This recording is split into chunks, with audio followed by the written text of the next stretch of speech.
Hello guys, আজকে আমি তোমাদেরকে পারফেক্ট স্পঞ্জ রসগোল্লা বানিয়ে দেখাবো। প্রথমে গ্লাসে কিছু পানি এবং সিনথেটিক ভিনেগার নিয়ে এটা 2 থেকে 3 চামচ মতো আমি ইউজ করব।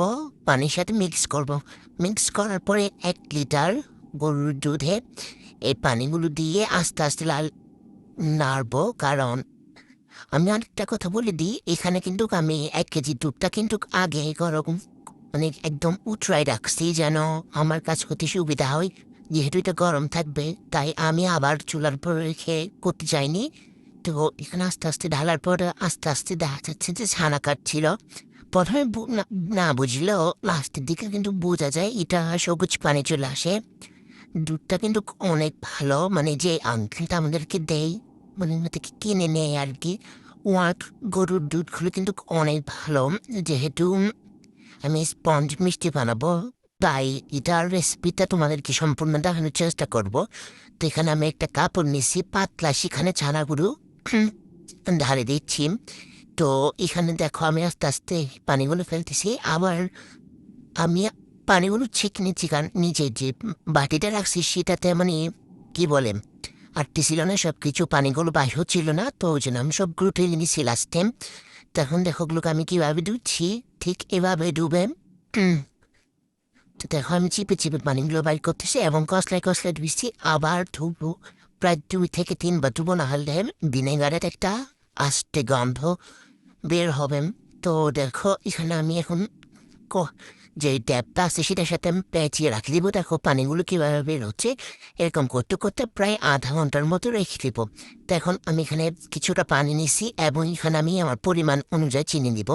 যদি তোমার পরিমাণ না বুঝো তাহলে একটা চায়ের কাপে 1 কাপ দিয়ে দিবে, মানে 1 কাপ বলতে কতটুকু, যেমন ধরো এই 20 ইঞ্চি কাপের। ঠিক আছে? তো দেখো এখানে আমি ছানাটা বাইর করে নিচ্ছি। প্রায় আধা ঘন্টা পর এটা আমি নিচ্ছি। তো দেখো ছানাটা মাসাল্লাহ একদম পারফেক্ট পিসে। আর যেহেতু টাকা দিয়ে কিনা, সেহেতু নষ্ট করে তো কোনো মানেই হয় না। আমি সব কাঁচাই কুচাই নিছি, আবার সব নিয়ে নেই, মানে যা পারছি আর কি। তো দেখো এখানে আমি কিভাবে এটা সেটিং করতেছিলাম। হুম হুম তো এখন আমি এটাকে ভালো করে মাখবো। এটা হালকা গোলাপি কালার হয়ে গেছে সামনের দিক দিয়ে, কাপড়ের রংটা হচ্ছে একদম পারফেক্ট একটা, মানে ছানা কাটা হয়েছে। তো এটাকে আমি ভালো করে মুঠে নিব, যেহেতু এটা পারফেক্ট একটা রসগোল্লা বানাইতে হবে। তো দেখো আজকে আমি ফুল প্রিপারেশন নিয়ে আসছি, যেন আমরা মানে যে এখন যেরকম করতেছি আমরা আমি সেরকম যেন না করি। কারণ এগুলো করলে ভিডিওটা নষ্ট হয়ে যায়, আমি খেয়াল করছি। আমি আমার নিজের ভিডিও নষ্ট করার জন্য 100% প্রস্তুত থাকি।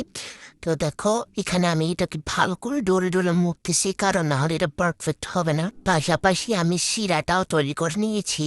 এটা খালি বেশি কিছু না, উতরাই একদম যখন একটু লাল লাল হয়ে আসবে শিরাটা, তখনই হয়ে যাবে। দেখো এটাকে আমি আবার পাশাপাশি ছানাও মানে ডলাডলি করতেছি, যেন এটা পারফেক্ট একটা নরম ড হয়। তো অনেকক্ষণ করার পরে এখন আমি এটাকে একটা গোল শেপ দেবো, এটা পারফেক্ট হয়েছে। আবার এখানে কিছুটা বেকিং পাউডার ইউজ করতে হবে, নাহলে রসগোল্লাটা ফুলবে না, মানে একটা পারফেক্ট স্পঞ্জ মিষ্টি। তো এটা লাস্টের ফলাফলটা ভালো হয়েছে। যদি আরেকটু মাখামাখি করতাম আরেকটু ভালো হতো, যেটা সত্যি কথা, মিথ্যা কথা বলবো না। আমি সবসময় যেহেতু বানাই না, আমি আন্দাজটা বুঝতে পারিনি অতটাও।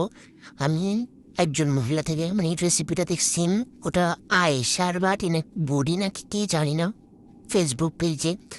তো দেখো এখন থেকে আমি একটু মেখে এখন গোল একটা শেপ দেবো। তার আগে আমার দরকার হাত ধোয়া, কারণ হাতে যে এগুলো মাখার পর একটা হাতে কিছুটা মানে লাচা লাচা হয়ে থাকবে না। আমি আবার দিয়ে একটুখানি হালকা একটু ঘি মেখে এখন এটাকে আমি গুল গুল করে শেপ দিব। দেখো আমার হাত ধোয়া। আবার আমি হাতে মেহেদি দিয়েছিলাম, সেটা হচ্ছে মমতাজ মেহেদি। জানতাম না যে এত বাজে পিঙ্ক কালার আসবেন, তাহলে আমি জীবনও দিতাম না। আমার এত পরিমাণ সরম লাগছে আমি বলার বাহিরে। তো দেখো আমি এখানে কীভাবে শেপটা দিচ্ছি, এটা আরেকটু মাখলে আরেকটু পারফেক্ট হইতো। দেখো আমি এখানে আস্তে আস্তে সব বানিয়ে নিচ্ছি। তো এখানে আমি যেটা বলতে চাচ্ছি আর কি, তোমরা আরেকটু ডোটাকে আরেকটু মাখামাখি করবা, যেন এটা একদম পারফেক্ট হয়। তো আমার এখানে অনেকগুলোই হয়েছে। আমি এখানে রসমালাই তো বানাতে চাইছিলাম, আবার বলছি না রসগোল্লাই খাবো। তো এখন আমি শিরাটাকে আরেকটু উতরাই নেবো, উতরানোর পরে দিয়ে কী করবো, যে ছানার বলগুলো বানাইছি সেগুলো কী করবো এখানে দিয়ে দিব, দেওয়ার পরে ঘুরে দিব। একে একে সবগুলোই দিয়ে দিচ্ছি আস্তে আস্তে, যেন একটা সাথে একটা লেগে ভাঙি না যায়। সবগুলো একসাথে ঢালে দিয়ে সব ভাঙি যাবে, তাই আমি আস্তে আস্তে একটা একটা করে দিয়েছি। তো এখন এটাকে আমি ঘুরে দিব, না হলে এটা ফুলবেও না, কিছু হবেও না। তো দেখো এটা দিয়ে আমি গুঁড়ো দিয়েছি, এবং কিছুক্ষণ পরে এটার ফাইনাল রেজাল্ট দেখবা না। এটা দেখার জন্য প্রায় 10 থেকে 20 মিনিটের মতো ওয়েট করা লাগবে। প্রথম প্রথম তো আমি ভয় পেয়ে গেছিলাম, কারণ মানে ছানাগুলো দেখা যাচ্ছিল, বলতেছিলাম হবে নাকি হবে না।